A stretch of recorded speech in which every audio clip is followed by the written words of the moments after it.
प्राचीन मतम निरूपितम प्राचीन वैयाकरणानां भट्टोजी दीक्षित प्रभृतीनां प्रातिपदिकार्थ विषये लिंगमात्राद्याधिक्ये परिमाणमात्रे वचनमात्रे एतत् सर्वम् आश्रित्य प्राचीन वैयाकरणानां यत्किमपि मतं विवेचनम् आसीत् तत्सर्वं मया स्वबुद्ध्या स्वसंकल्पेन स्वसामर्थ्येन च तावत् भवतां पुरतः उपस्थापितम्।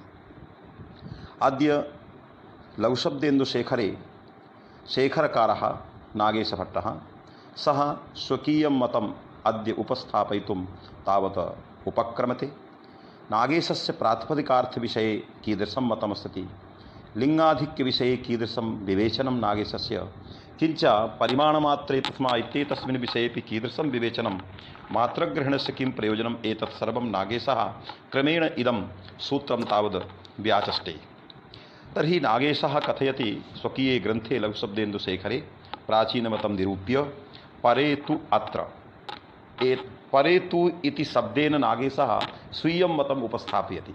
ह्यः एव अस्माभिरुक्तं यत् परेतु केचित्तु इत्यादि शब्देन यत्र कुत्रापि नागेशग्रन्थे मिलति तत् केचित्तु इत्यस्यापि स्वमतं परेतु इत्यस्यापि स्वमतम् इति नागेशाभिप्रायं नागेशतात्पर्यमेव अस्माभिः गृह्यते।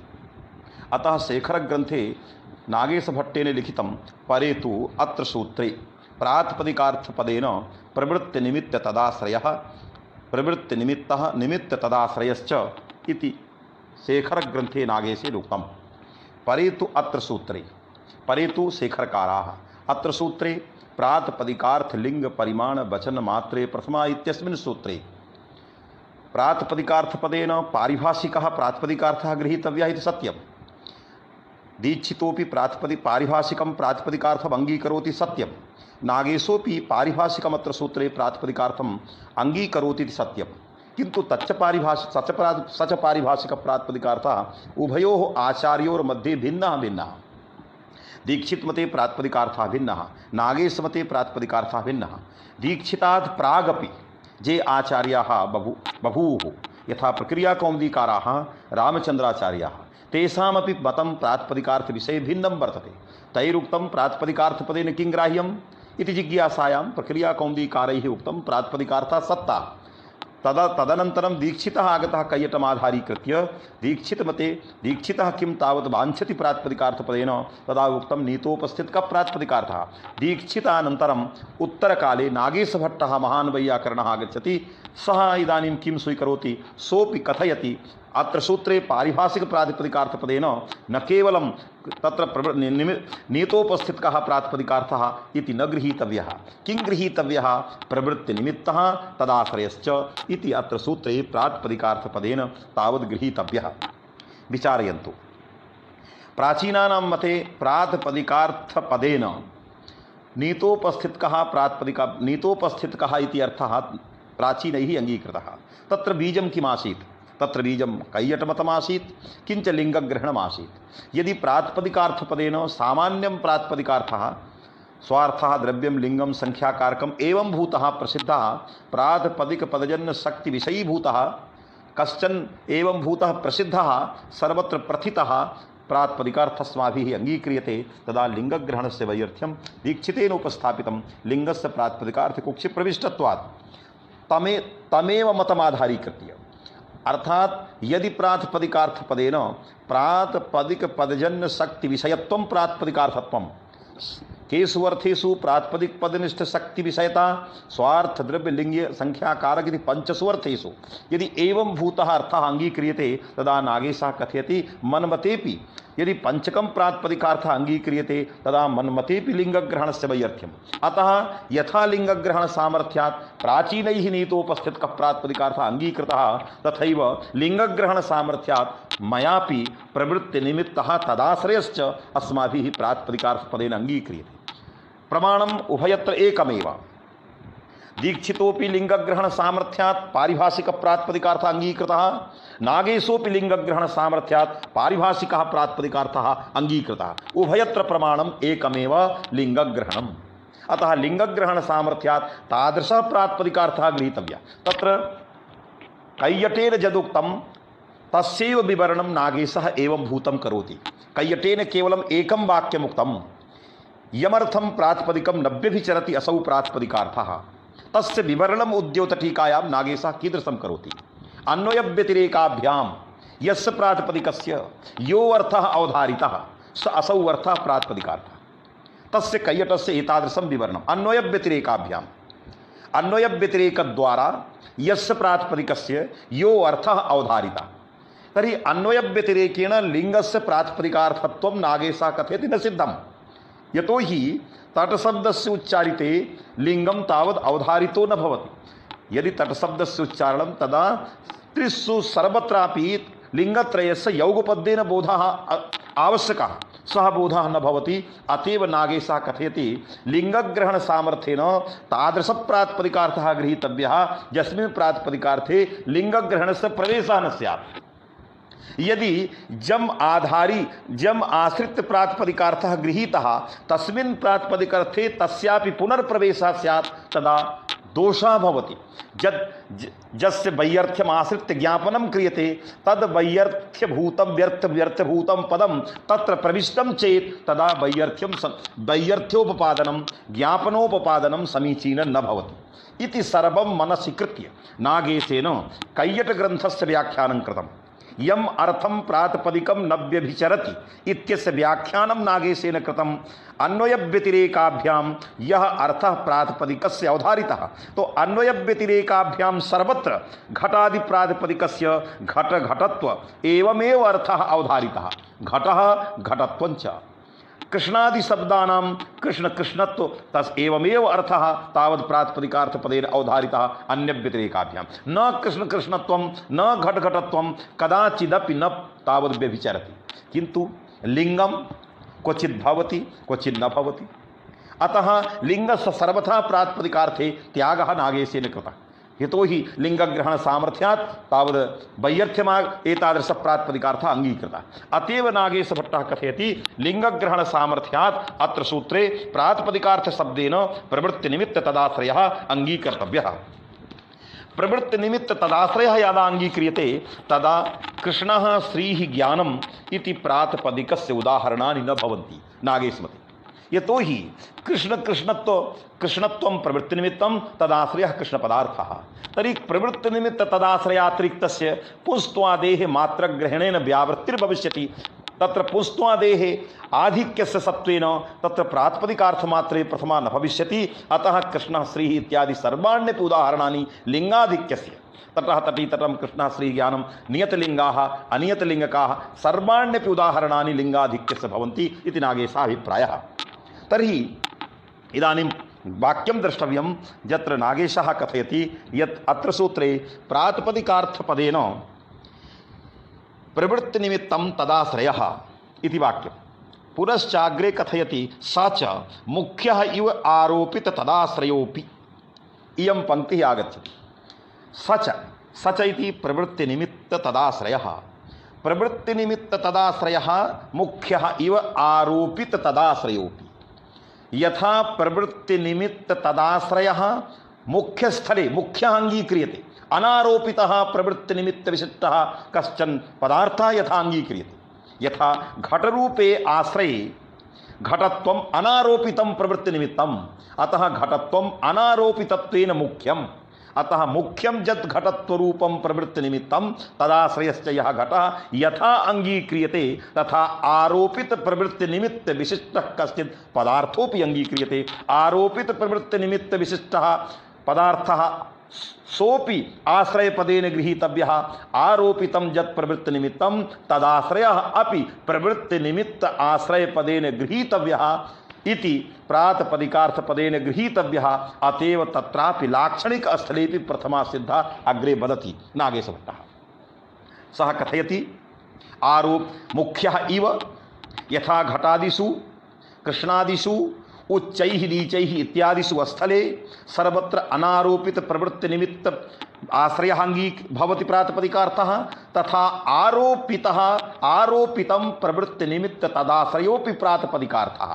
तस्मात् तत्र प्रवृत्ति निमित्त तदाश्रयो द्विविधः आरोपित प्रवृत्ति निमित्त तदाश्रयः अनारोपित प्रवृत्ति निमित्त तदाश्रयश्च। अनारोपित प्रवृत्ति निमित्त तदाश्रयस्य प्रातिपदिकार्थस्य उदाहरणानि उच्चैः नीचैः स्त्री नपुंसकं पुमान् इत्यादि। आरोपित प्रवृत्ति निमित्त तदाश्रयस्य किम उदाहरणं यथा अनारोपित प्रवृत्ति निमित्त तदाश्रयस्य उदाहरणं उच्चैः नीचैः एवंच स्त्री नपुंसकं पुमान् एवं भूतानि अनारोपित मुख्य प्रवृत्ति निमित्त तदाश्रयस्य उदाहरणानि। तर्हि आरोपित प्रवृत्ति निमित्त तदाश्रयस्य उदाहरणं किम् इति जिज्ञासायां नागेशः कथयति गोपी। अतएव अग्रे लिखति अतएव गोपी इत्यादौ स्वादि प्रकृतेः लाक्षणिकत्वेपि न दोषः। अतएव गोपी इत्यादौ स्वादि प्रकृतेः लाक्षणिकत्वेपि। गोपी इत्यत्र गोपीति सुप्रत्ययस्य प्रकृतिः तर्हि स्वादि प्रत्ययस्य प्रकृतिः या गोपी वर्तते तस्य गोपीति शब्दस्य लाक्षणिकत्वेपि न क्षतिः। अर्थात तत्रापि आरोपित प्रवृत्ति निमित्त तदाश्रयं गृहीत्वा प्रथमास्माभिः क्रियते। तर्हि आरोपित प्रवृत्ति निमित्त तदाश्रयस्य तत्र अवसरः कथम् आगच्छति गोपीति भवन्तः शृण्वन्तु। गोप शब्दात् रूपद्वयं सिद्ध्यति एकत्र गोप अन्यत्र च गोपी। तर्हि गोप शब्देन क्वचित् टाप भवति क्वचित् गीस् भवति। टाप प्रत्यये गोपा सिद्ध्यति गीस् प्रत्यये गोपी सिद्ध्यति। तर्हि किं बीजं कुत्र गीस् प्रत्ययो भविष्यति कुत्र तच्च टाप प्रत्ययो भविष्यति। कस्यां परिस्थितौ गोपा इति रूपं कस्यां च स्थितौ गोपी इति रूपम् इति विवेकः इति भेदः अवश्यं विचारणीयः। तदा कथयति यत्र गोपालन कर्तृत्व विशिष्टः कश्चित् पदार्थः काचित् व्यक्तिः तत्र गाम् अवश्यं पालयति तस्य धर्मः। तस्मिन् द्रव्ये गोपालन कर्तृत्वं भवितुमर्हति। कश्चन आभीरः गां पालयति गोपालन कर्तृत्वं तत्र वर्तते तत्र गोपालन कर्तृत्वम् अनारोपितम्। अनारोपित गोपालन कर्तृत्व विशिष्टः कश्चन आभीरः कश्चन अहीरः कश्चन जनः तादृशं द्रव्यभूतम् अर्थमाश्रित्य यः गोपशब्दः प्रवर्तते तस्मात् गोपशब्दात् स्त्रीत्वविवक्षायां टाप भवति तदा सिद्धं रूपं गोपा इति। यदि स्त्रीत्वस्य गोपस्य स्त्री यः कश्चित् जनः गां वास्तविकं पालयति तस्य पुरुषस्य इदं कर्म तस्मिन् जने गोपालन कर्तृत्वं वास्तविकं तादृशं गोपालन कर्तृत्व रूप प्रवृत्ति निमित्तं तदाश्रयः यः गोपपदार्थः तादृश प्रातिपदिकार्थम् आश्रित्य तत्र प्रथमा भवति। तस्य स्त्री इति विवक्षायां टापि सति गोपा इति रूपं भवति। यथा अजस्य स्त्री अजा तथा या स्त्रीत्व विशिष्टः स्त्रीत्व विवक्षायां अजा तदा स्त्रीत्व विशिष्टायां स्त्रीत्व विवक्षायां गोपा इति। अज शब्दात् स्त्रीत्वे विवक्षिते अजा भवति गोप शब्दात् स्त्रीत्वे विवक्षे टाप भवति गोपा इति रूपं भवति। किन्तु गोपी कुत्र भवति तदा सूत्रमिदानीम् अस्मर्तव्यं पुंयोगादाख्यायां सूत्रमस्ति। तस्मिन् सूत्रे महान् विचारः। किन्तु गोपी इत्यत्र गीस् प्रत्ययः कथम् आगच्छति कस्यां स्थितौ आगच्छति इदानीं विचारं कुर्मः। श्रोतव्यं। तर्हि भर्तृहरिः भगवान् भर्तृहरिः किं कथयति अत्र विषये लिंगम लिंग परिज्ञाने सूत्रम प्रत्यय शासकम सोयम इति अभिसंबंधात् पुम शब्दोस्त्रभिधायिता इति पद्यं वर्तते। अयं श्लोकः लिंगम लिंग परिज्ञाने सूत्रम प्रत्यय शासकम लिंग परिज्ञाने तत्तत् प्रत्यय शासकम सूत्रम लिंगम प्रमाणम। यथा अजा इति गोपा इति अश्वा इति अत्र लिंग परिज्ञानी आज शब्दात् स्त्रीत्वस्य ज्ञाने किं लिंगम किं प्रमाणम आज शब्देन स्त्रीत्वम् इदानीं बुध्यते तत्र किं लिंगम किं प्रमाणम इति जिज्ञासायां लिंग परिज्ञाने तत्तद् टाप गीप विधायकम सूत्रम लिंगम प्रमाणम। यतो हि अज शब्दात् अजाद्यतस्टाप सूत्रेण टाप प्रत्यय आगतः अतः प्रत्यय शासकम सूत्रम अज शब्दस्य स्त्रीत्व परिज्ञाने सूत्रम एव लिंगम सूत्रस्य प्रमाणत्वम् इदानीम् आगतम्। इति प्रथमायाः पंक्तेः आशयः। लिंगम प्रमाणम कुत्र प्रमाणम लिंग परिज्ञानी किं प्रमाणम प्रत्यय शासकम सूत्रम तरी प्रत्यय विधायकम तत्तच्छु सूत्रम अजातष्टाप इत्यादि सूत्रम लिंगस्य परिज्ञानी स्त्रीत्वस्य पुंस स्त्रीत्वस्य लिंगस्य परिज्ञानी लिंगम प्रमाणम। अग्रे कथयति सोयम इति अभिसंबंधात् सोयम इति अभिसंबंधः सोयम इत्याकारकः कश्चन अभिसंबंधः अत्यंतं तावत् तादात्म्यं तादात्म्यारोपः यथा गोपोयम सोयम इत्याकारिका बुद्धिः कुत्र भवति काचित् स्त्री गोपस्य काचित् स्त्री तत्र तस्य ज्ञानं भवति गोपोयम आत्मानं गोपोयम इति जानाति तत्र स्त्रीत्व विशिष्ट स्त्री पदार्थे तत्र तादात्म्यारोपः तरी तादात्म्यारोपः तरी पुंस्त्व स्त्रीत्वयोर्मध्ये कश्चन संसर्ग कश्चन भेदः नास्ति।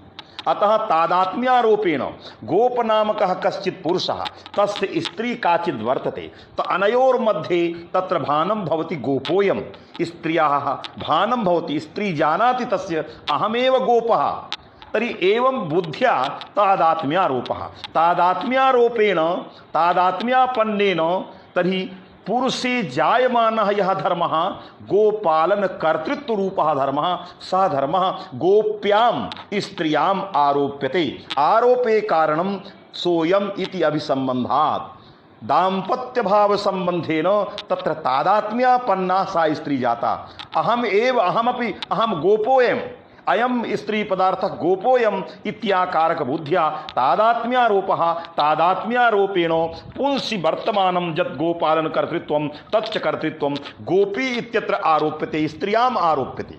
यदि स्त्रियां गोपालन कर्तृत्वम् आरोपितं तर्हि तच्च गोपालन कर्तृत्वं स्त्रियां यद् आरोपितं तच्च मुख्यं नास्ति अपितु तत्तु आरोपितं लाक्षणिकम्।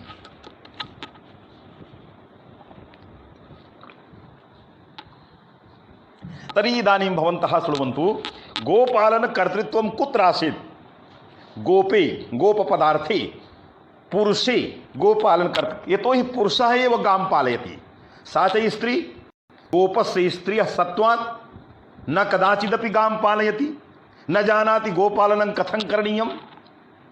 यथा कस्यचित् पंडितस्य स्त्री यद्यपि संस्कृतं न जानाति न संस्कृतं कदाचिदपि तया श्रुतं तथापि पंडितानि इति व्यवहारः तथैव कश्चित् गोपः गां पालयति तस्मिन् गोपे गोपालन कर्तृत्वं वास्तविकं वर्तते किन्तु तस्य स्त्री या सति सा स्त्री गां कदाचिदपि न पालयति न जानाति पितृगृहे पतिगृहेपि कुत्रचित् न जानाति गोपालनं कथं भवति किन्तु दाम्पत्यवशात् पुरुषे यह धर्मः आसीत् गोपालन कर्तृत्वरूपः धर्मः सः धर्मः इदानीं स्त्रियाम् आरोप्य तरी गोप आरोप